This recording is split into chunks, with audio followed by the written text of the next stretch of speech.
Mesdames et messieurs, ce matin, j'ai dit, oui, ce matin 23 mai, la Russie a fait parler la poudre et ça fait jaser. Ça fait couler assez d'encre. Ça fait couler assez d'encre parce que c'est sur la ville de Kharkiv. Ça fait couler assez d'encre parce que Zelensky est impuissant et il voit que ses alliés sont impuissants face à la Russie.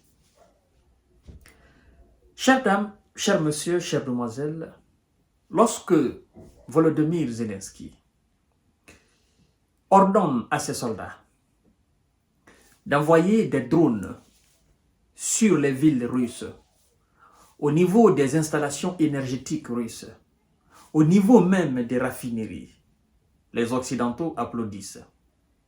Ils encouragent. Lorsqu'ils attendent que les services spéciaux ukrainiens ont fait couler des navires russes en mer Noire, ils applaudissent, ils sont contents. Vous comprenez? Ça, ils ne condamnent pas. Ils sont fiers de cela. Ça fait le titre des gros journaux. Oh non, coup dur pour la Russie. Mais lorsque la Russie procède à des représailles, mesdames et messieurs, ça fait mouche. Et c'est ce qui s'est passé aujourd'hui matin à Kharkiv. Toi, tu pleures parce que tu n'as pas de système anti-missile. Tu n'as pas de système anti-aérien. Tu es en train de demander à tes fournisseurs de t'envoyer des patriotes, de t'envoyer des boucliers, de t'envoyer tous les systèmes de défense anti-aériens efficaces de l'Occident. Ils peinent à te livrer cela. Par contre, quand il s'agit de t'encourager à mener des actions sur le territoire russe, ils sont vivement d'accord pour ça. Pourtant, tu es conscient de ce que c'est que les représailles russes. Mesdames et messieurs, ça s'est passé ce matin. Partagez la vidéo dans tous les groupes possibles. Abonnez-vous sur cette page. Activez la cloche de notification pour ne plus rater mes vidéos. Abonnez-vous aussi sur ma chaîne YouTube Kanté, J-Visionnaire, le vrai. Surtout, je vous demande chaque fois de partager les émissions. Le but, c'est d'informer le plus de monde. Notre objectif pour le moment, c'est d'atteindre le 1 million d'abonnés. Mesdames et messieurs, M. Zelensky parle d'une attaque extrêmement brutale, ce qui s'est passé à Kharkiv. Comme je viens de le dire tout à l'heure, vous devez savoir que des opérations aériennes pareilles, la Russie le font souvent en représailles de quelques actions qui ont été menées auparavant par l'armée russe, par l'armée ukrainienne, pour leur dire, ne faites pas ça. Parce que nous avons des systèmes capables de dévier tous les systèmes antimissiles. Nous avons des missiles capables de dévier tous les systèmes modernes antimissiles, que ce soit des systèmes américains, des systèmes français, européens, il n'y a pas. Nous avons ces missiles-là. Donc arrêtez. Vous envoyez des drones. Nous avons des lance-missiles.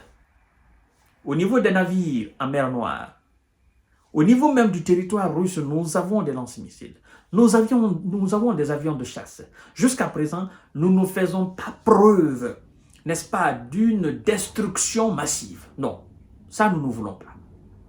Mais si vous continuez, si vous vous obstinez à nous attaquer sur notre territoire, nous serons obligés de frapper fort. Et c'est ce que la Russie fait. M. Zelensky nous dit ceci. D'abord, vous devez savoir que la nouvelle a été donnée par le gouverneur de la région de Kharkiv. Vous comprenez? Là, la région de Kharkiv.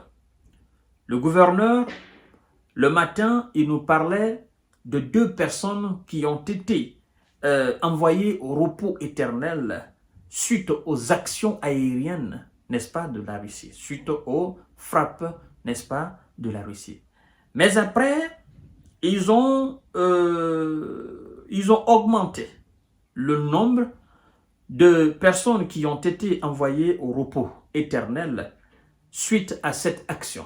C'est pourquoi on dit le bilan a été réévalué à la hausse à Kharkiv. Le bilan a été réévalué à la hausse suite à une série de frappes russes sur Kharkiv ce jeudi, alors qu'une offensive terrestre russe est en cours dans la région. Le maire, voilà, je me suis trompé en disant le gouverneur, c'est le maire. Le maire de Kharkiv, Igor Terekov, c'est son nom, c'est le nom du maire. Igor Terekov avait d'abord fait état d'au moins une personne qui serait amenée au repos éternel, puis il nous dit que 6 personnes ont été atteintes, c'est-à-dire mis hors d'état de nuire, et 3 disparus selon lui. Mais finalement, le maire nous dit, non, voilà, finalement, effectivement, c'est le gouverneur régional qui a fait savoir qu'au moins 7 personnes avaient été envoyées au repos éternel et 16 autres atteints. Donc, il y a la déclaration du maire qui a été faite le matin, Igor Terenko, et il y a la déclaration par la suite du gouverneur régional qui a parlé naturellement du dernier bilan d'au moins 7 personnes envoyées au repos éternel et 16 autres blessés. Alors, M. Volodymyr Zelensky, mis au courant de cette situation, dit ceci, une attaque extrêmement brutale.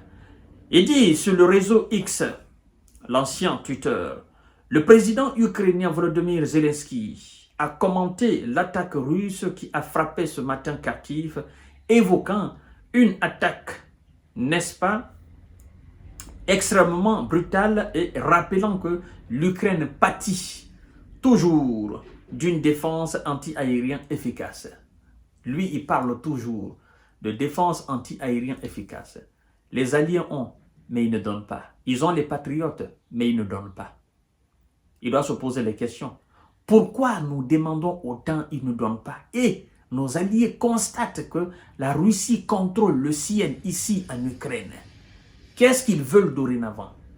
Est-ce qu'ils sont là pour nous aider ou bien ils sont là pour nous laisser à la merci de la Russie? Zelensky doit se poser cette question-là. Mais puisque chaque jour on le ment et il avale, n'est-ce pas, sans même réfléchir, les mensonges venus de tous les bords, il va continuer à voir son pays se faire détruire. C'est ça la réalité des choses. Alors, mesdames et messieurs, M. Zelensky rappelle que l'Ukraine pâtit toujours d'une défense anti-aérienne efficace. Il dit, je cite, « Je suis reconnaissant envers tous ceux qui nous aident, mais nous avons besoin de plus de détermination, en particulier de la part des dirigeants mondiaux, a-t-il insisté. » Vous savez, il doit normalement se déplacer, je crois bien, pour venir en France. Et je crois aussi pour venir en Italie assister au Jeu 7. Et le média italien Politico, je crois bien, nous informe que Zelensky a l'intention de venir dire aux Occidentaux, puisque vous ne voulez pas nous doter des systèmes de défense anti-aériens efficaces, alors nous vous exhortons à abattre les missiles russes à partir de notre territoire. D'accord? Les missiles russes, une fois qu'ils sont dans notre espace aérien, nous voulons dorénavant que vous les abattez à travers vos propres systèmes de défense comme vous l'avez fait dans l'espace de l'Israël. Mais sauf que il ne comprend pas qu'une telle action, une telle opération de la part de ses alliés, ça sera complètement le déclenchement de la 3e G. Parce que des actions militaires venant directement des appareils ou des machines de guerre occidentales, en réaction, n'est-ce pas, de tout ce qui viendra du côté russe, ça veut dire c'est l'accrochage direct Nous avons envoyé, c'est les Occidentaux qui ont tiré. Ce n'est pas des soldats ukrainiens, mais les Occidentaux. Donc, c'est une déclaration de la troisième G. Zelensky ne comprend pas cela. C'est pourquoi nous autres, nous lui conseillons en disant il faut éviter d'envoyer des drones. Les Américains eux-mêmes t'ont dit de ne pas chercher à viser les installations énergétiques de la Russie. Encore moins les raffineries russes, tu ne comprends pas. Parce que eux, ils sont conscients de la représailles des Russes. Mais toi, tu veux fermer les yeux, tu veux faire comme si de rien n'était. Et alors, tu vis dans les conséquences aujourd'hui. La ville de Kharkiv commence à être maintenant attaquée à travers des missiles venus de la Russie, venus des positions des soldats russes. Et finalement, la ville va se vider de sa substance humaine et ça restera une ville fantôme. Voilà, mesdames et messieurs, partagez la vidéo dans tous les groupes possibles. Voici ce qui s'est passé aujourd'hui, ce matin. Et je crois que ce n'est pas encore fini parce que la Russie est à l'offensive. Et l'objectif sera finalement de s'emparer, n'est-ce pas, de la ville de Kharkiv. A tout à l'heure pour notre série d'informations de décortiquage. Partagez la vidéo dans tous les groupes possibles. Abonnez-vous sur cette page. Abonnez-vous aussi sur ma chaîne YouTube Kanté J Visionnaire, le vrai. Merci beaucoup. Prenez soin de vous.